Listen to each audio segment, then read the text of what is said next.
Welcome back to today's economic news, where we dive deep into the stories shaping our financial world.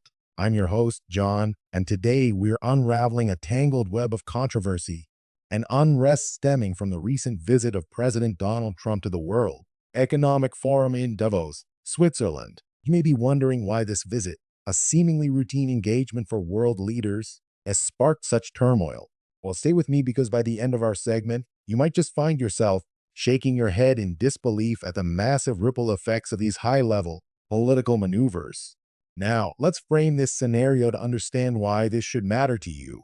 Imagine hosting a gathering of the world's top political and economic minds only to have the event overshadowed by widespread protests.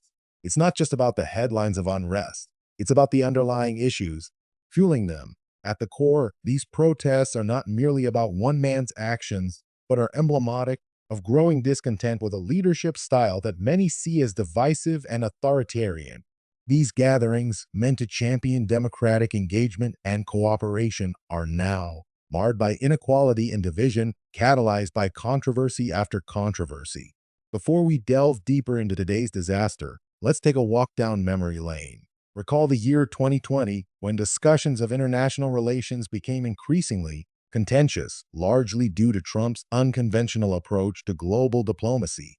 His decision to withdraw the U.S. from the Paris Agreement signified a departure from long-held commitments to environmental regulations, drawing ire both domestically and internationally.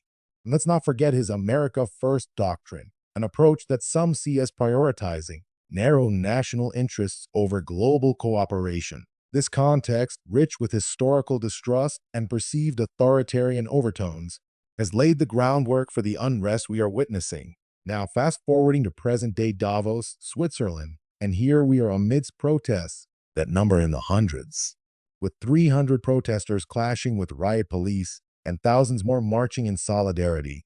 Across Zurich, the scene paints a picture of public dissent against Trump's policies that have tangled them in a web of trade tensions. To put this into context, these 300 protesters are akin to your neighbors coming together to speak out against policies that affect their day-to-day lives, only to be met with a forceful response of riot police. 2 police officers were hit in the process, a reminder of the tense exchanges between authority and the public, albeit left unharmed. Among the many issues sparking discontent is Trump's controversial desire to acquire Greenland.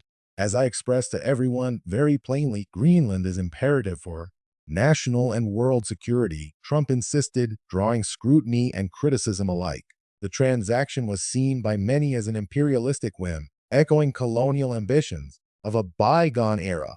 Now imagine if you operated your household budget in such a cavalier fashion, looking to buy what isn't for sale, ignoring the communal toll or the personal debt incurred in the transaction. Yet, this is precisely the analogy for our federal spending spree, all encapsulated within a 2,000-page bill that indirectly ties back to these policies. And what does the mainstream narrative propose? Simply that Trump's presence at the World Economic Forum enhances dialogue on global economics and acknowledges his firm stance on national security. This narrative paints him as a decisive leader. But here's the kicker: in reality, a significant portion of the global populace sees through this facade. Picture, if you will, a play where the actors on stage tell a story you know to be at odds with your life experience. That's the divide we see.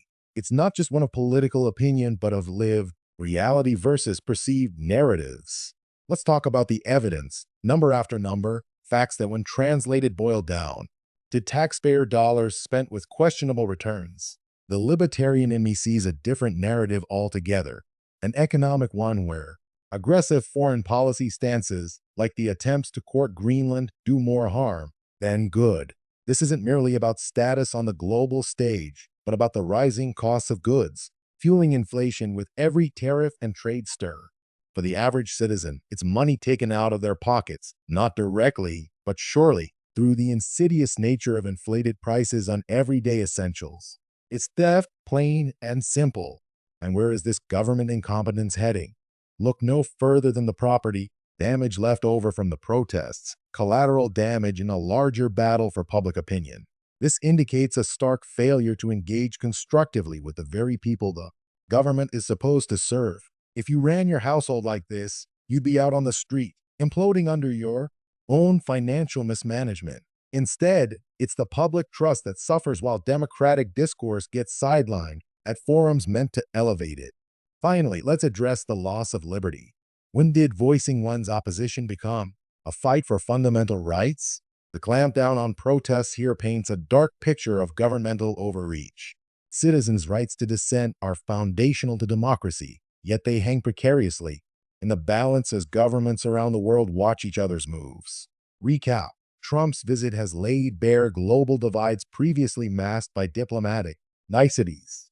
When peaceful protest is met time and again with police resistance, it's more than a sign, it's a warning. If you're tired of paying for their mistakes, if government overreach and economic mismanagement hit too close to home, then hit subscribe. Join the discussion, stay informed, and let your voice be heard. Until next time, this is John signing off from today's economic news. Stay vigilant, stay informed.